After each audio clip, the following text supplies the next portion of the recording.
All right, welcome back. And today we're going to tackle some basic approaches to figure drawing. I'd like to start off by saying that there's a number of different approaches, and I don't like necessarily picking one over another. What I like to do is show different approaches, and students can kind of find the balance of what they like to do, some things that worked for other people, maybe even a combination of different things that work for other people. But I'm going to show some general approaches that I like to start with students because I think it increases their field goal percentage of success. One of the first things I like to do in terms of talking about figure drawing is idea of armature, which is another way of saying structure. So for the human figure, the armature is a skeleton. And gesture, which is basically implies a movement in position. In order to set both of those up, one of the things I like to do is set up the beginning of an armature, and there's three things I'd like to start off with. Spine, shoulders, and hips. And when I think about spine, and again, I don't have a model in front of me, and you can't see one anyway. So I might set up a spine, and I'll go with what I think should be a rough length for it. And then I'll show the shoulders and hips. And again, try to think of the length of line that would look proportional to what the spine would be. So then make sure they're not too wide nor too skinny.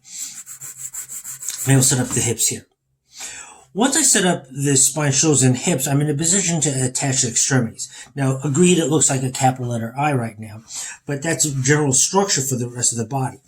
Because therefore, if I know where the hips are, if I can go find the hip, I go from hip to the next major joint, which would be a knee, and from a knee to the next major joint, the ankle. And if I can do that for one leg, I can probably do it for the other. So I'm going to go from hip to knee to ankle.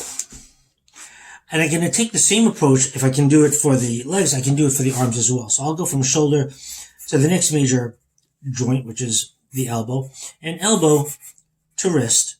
And if it can be done for one arm, it can be done for the other. So I can go from shoulder to elbow, elbow to wrist.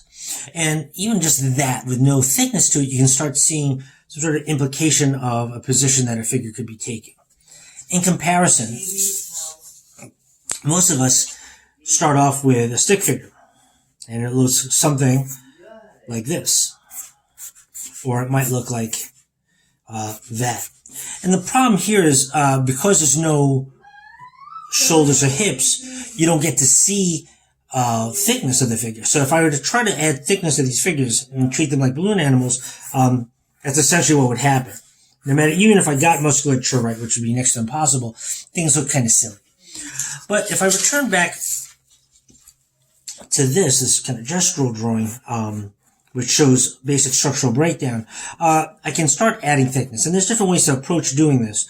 One way I'm going to show doing this is I'm going to start right off the bat coming up with the thickness of the torso, going from shoulder to hip, shoulder to hip. Now keep in mind, this is not anatomy. Anatomy, the specifics of muscle shape and function.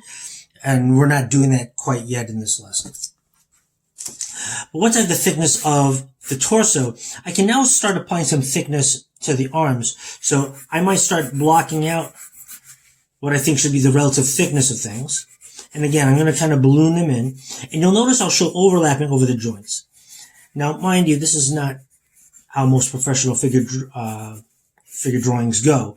But I show this way because this is a good way for beginners to latch onto.